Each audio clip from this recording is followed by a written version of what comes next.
Hey everyone, welcome back to the channel. In today's video, I'm going to show you how to turn on quiet mode on Instagram. So quiet mode is a relatively new feature that pauses notification and sends an automatic response warning of an activity to users who send you a private message.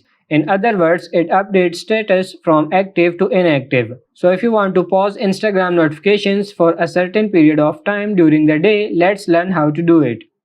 You want to open the Instagram application and then go over to your Instagram profile. Now tap on these three bars in the upper right corner and then go for settings and privacy. And now as you can see the second option, notifications, just tap on it.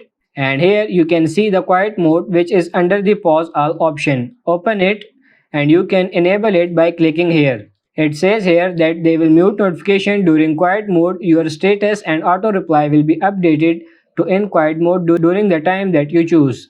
And of course, you can choose the specific time during the day when you want quiet mode to be enabled. You can set a time here and then the feature will be turned on automatically. So I'm going to choose a time from 11 p.m. to 6 a.m. and in that time period of all my Instagram notifications will be muted. And when you go to your Instagram profile, other will see this little quiet mode badge, which means that the feature is currently enabled on their profile. So if they don't respond to messages, that means that the notifications are muted for them. So that's it for this video. I hope this video was helpful. If it is, like it and subscribe to the channel. Thank you.